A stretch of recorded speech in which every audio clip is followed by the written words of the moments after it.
Now, the Boston bombing suspect was the source of much debate in Washington, D.C. on Monday. As Congress is working to pass comprehensive immigration reform, many senators are now trying to delay this process because of the Boston attacks. The suspects immigrated to the United States legally as children 10 years ago. So will this slow down U.S. immigration efforts? For more insight, I'm joined now by Seung Min Kim. She's a reporter at the D.C.-based publication Politico. Why don't we step back a little bit?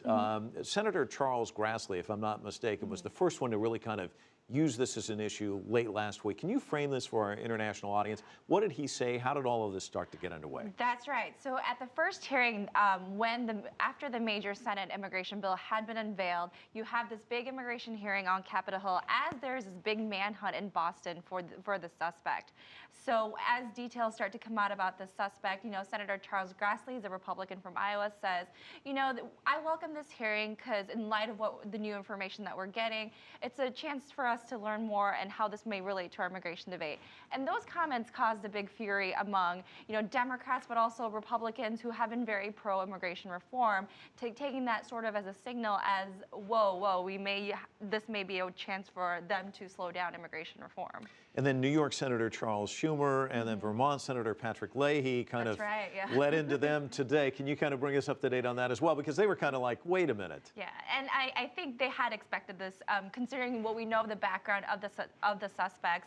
But Senator Patrick Leahy, who was the chairman of the Senate Judiciary Committee, said, even before anyone had said a word at the committee hearing today, said, I want to take this chance. We're not going to, in his words, exploit these attacks for political gain. Immigration reform has been on the top of the Congress's agenda, and we're going to get it done.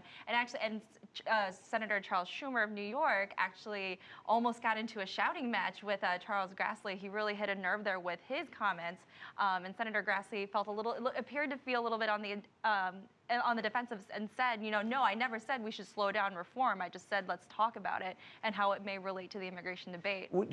Was his comment, though, did that help to gain any traction? I mean, were there other senators kind of jumping on the bandwagon from the Republican side, or is this thing going to slow down immigration reform as far as the hearings going forward? I think you're seeing a lot more Republican voices who are saying, maybe let's take a month or maybe 2 months and kind of think about this. And you have Senator Rand Paul from Kentucky fired off a long letter today to the top Democrat Harry Reid saying, we have to have all these questions answered about the suspect's background, how he was able to pass all these tests, become a legalized or naturalized U.S. citizen, and yet still have this happen. So, and he is calling, and Senator Rand Paul is specifically calling for, no more progress until we get these answers. So there's a very, it's definitely complicated things for immigration debate on Capitol Hill.